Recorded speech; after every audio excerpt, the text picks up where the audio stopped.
यह समझ लो कि एक लक्ष्मण रेखा है कि इसके आगे बढ़ोगे तो तुम्हारा हरण हो जाएगा। सीता का हरण जैसे हुआ था, लक्ष्मण रेखा के आगे बढ़ी थी। यह एक रेड लाइट है कि इसको तोड़ोगे, नियम का उल्लंघन करते रहोगे इसी तरह से तो तुमको सज़ा मिल जाएगी। इसलिए रुक जाओ, अब थम जाओ, अब आगे मत बढ़ो।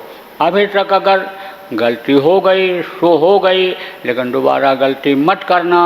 आप ये समझो, कुछ लोगों की ऐसी आदत होती है बार बार गलती करने की। जैसे इस समय पर यह है कि घर में ही रहो, सुरक्षित रहो, बाहर निकलो मत, बीमारी से बचो, अपने परिवार वालों को, रिश्तेदारों, हित मित्रों को बचाओ, दूसरों के भी जान को बचाओ, अपनी भी जान बचाओ।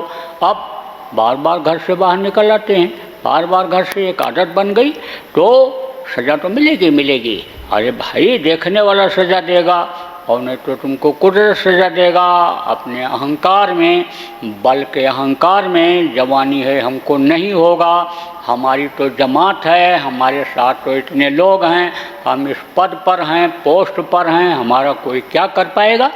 लेकिन जब बीमारी फैली तो जिन पर पत्थर बरसाते, जिनको गालियां देते, उन्हीं डॉक्टरों के शरण में जाते हैं, उन्हीं से अनुग्रह विनय करते हैं कि अब हमारी जान बचा लीजिए। तो ऐसी नौबत क्यों आवे।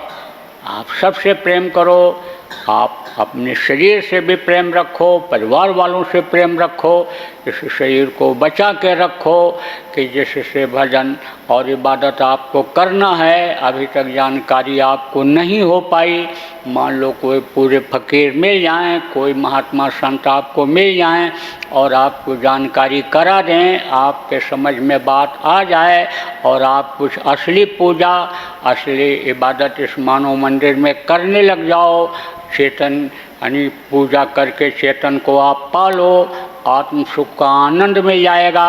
आप समझ लो कि अपने वतन मालिक के पास पहुंच जाओगे। फिर इस दुख के संसार में दुख झेलने के लिए आना नहीं पड़ेगा। जब यहाँ नहीं आओगे, अगर यहाँ ना आए होते, अपने लोग पहुँच गए होते, अपने देश पहुँच गए होते पिछले जन्मों में, तो आपको इधर उधर कोरोना से बचने के लिए गली गली में क्यों छुपना पड़ता, क्यों भागना पड़ता। कोरोना रोग आप ये समझ लो कि से क्यों घबराना पड़ता।